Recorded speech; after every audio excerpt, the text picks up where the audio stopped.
গত বছরের ৫ আগস্ট আওয়ামী লীগ সরকার পতনের পর হামলা, ভাঙচুর, অগ্নিসংযোগ করা হয় জয়পুরহাট সদর থানায়।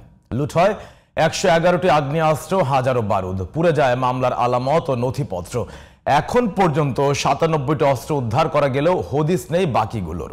সংশ্লিষ্টরা বলছেন, বাকি অস্ত্র, আলামত ও নথি উদ্ধার করা না গেলে পার পেয়ে যাবে অপরাধীরা। অন্যদিকে আগামী নির্বাচনেও এর প্রভাব পড়তে পারে বলে শঙ্কা তাদের। জয়পুরহাট প্রতিনিধি আব্দুর রাজ্জাকের তথ্য ছবিতে আরো জানাচ্ছেন জুবাইর রহমান।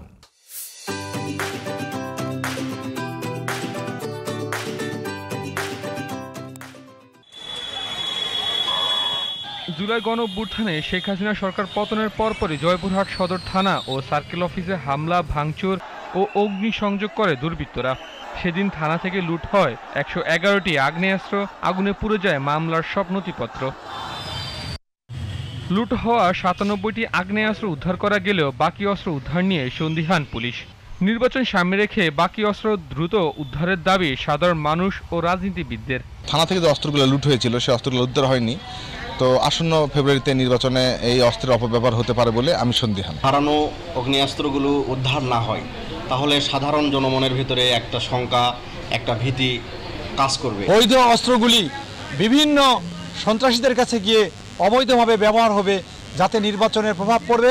দ্রুতগতিতে উদ্ধার করে একটি সুষ্ঠু পরিবেশ নির্বাচনে ফিরিয়ে দেবে বলে আমি জয়পুরহাটবাসীর পক্ষ থেকে আকুল আবেদন জানাচ্ছি। পুড়িয়ে ফেলা আলামত ছাড়া অপরাধীদের বিরুদ্ধে অভিযোগ প্রমাণ করা কষ্টকর বলছেন আইনজীবীরা। অনেক আলামত এখানে নষ্ট হয় এবং অনেক অস্ত্র এখান থেকে লুটপাট হয়। এই অস্ত্রগুলো যদি বাইরে থাকে জয়পুরহাটের জন্য নিরাপত্তার একটা হুমকি স্বরূপ হয়ে দাঁড়াবে। পুড়ে যাওয়া আলামত ও নথি নিয়ে দুশ্চিন্তায় পুলিশও। প্রয়োজনে বিচারকদের শরণাপন্ন হওয়ার কথা জানালেন পুলিশ সুপার। আমরা সরকারি বেসরকারি বিভিন্ন সংস্থার সাথে সমন্বয় করে যাচ্ছি। ক্রেডিবল ইনফরমেশন পেলে আমরা এই অস্ত্র উদ্ধার করব ইনশাল্লাহ। Zubair Rahman, GTV news.